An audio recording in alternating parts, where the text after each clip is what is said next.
Good morning. I decided to do a quick video before I go into the office this morning.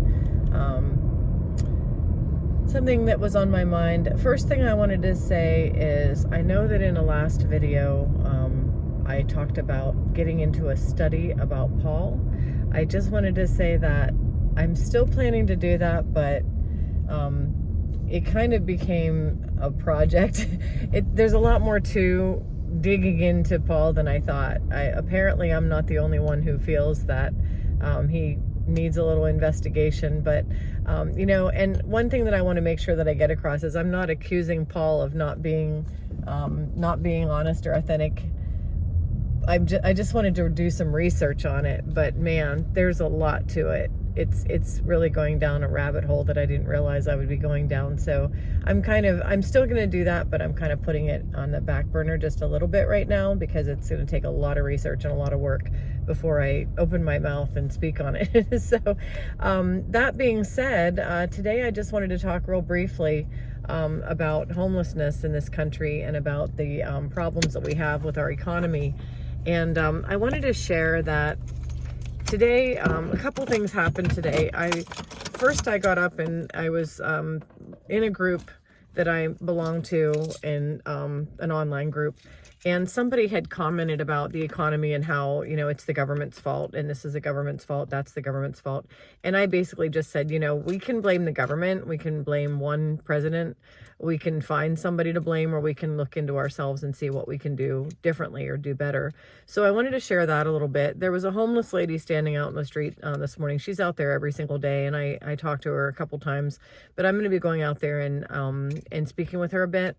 I want to get, and I have talked to homeless people before in my life, just wanting to get their perspective, because I think it's important that we get the perspective of all people from all different, areas in life.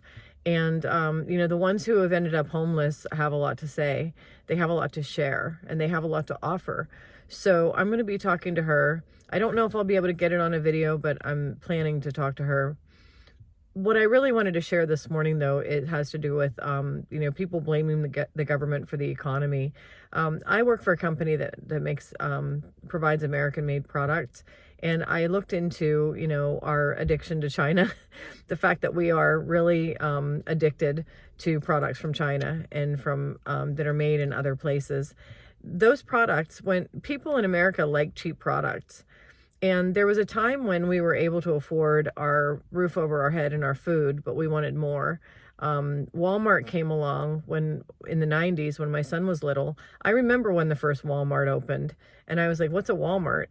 Walmart and the whole idea of taking, Chinese made products and selling them on the cheap is really one of the things that caused a lot of harm to our country. And I don't blame Americans for wanting to pay less for their products. However, I think we got a little carried away with it.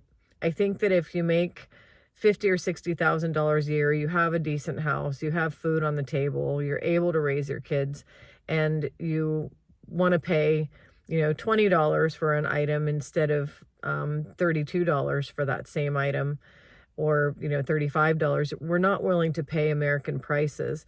And some of that is, maybe because we're suffering, and if you're not eating and you don't have enough food, of course you're going to want to pay less for your products. But there were a lot of people in this country who were eating and who did have roofs over their heads and who were doing just fine. It's just that they wanted a vacation to Bora Bora, or they wanted a bigger boat, or they wanted to pay lower prices because they wanted to buy a bigger house, or they just, it's human nature to want to move up in the world. I'm not going to fault anybody for wanting to do better and wanting to have more. However, there comes a certain point in time when the question is, what's the cost? What's the price we're paying for having more? So if you have a 3-bedroom, 2-bath ranch style house, and you're out driving around and you see somebody that has a 3-story house, 4,500 square feet, 5 bedrooms, 3.5 baths, and you look at that and say, well, I'd rather be in that house.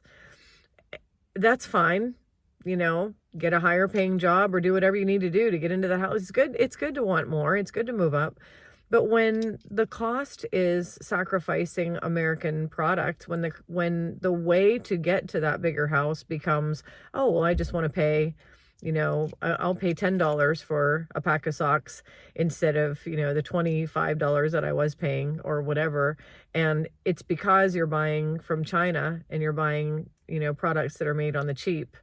That comes back to bite us. I think that came back to bite us. We sacrificed a lot.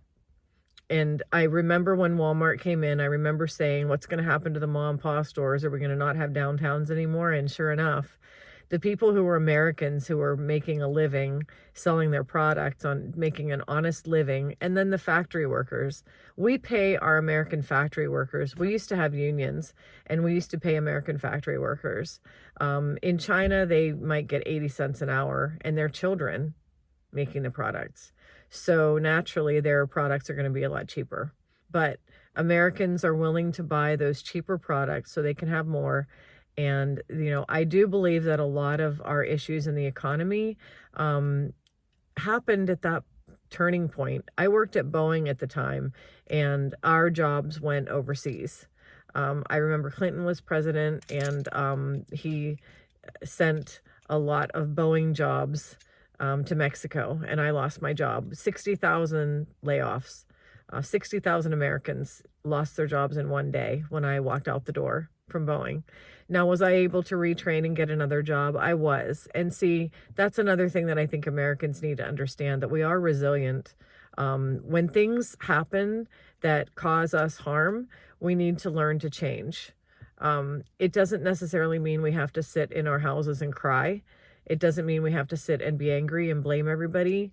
I think that when things happen that cause us pain, physical pain, mental pain, emotional anguish, we need to take those opportunities to make positive changes. So anyway, that's what I wanted to say this morning. I'm going to get into the office now. I hope everybody's having a great day, and I will see you next time.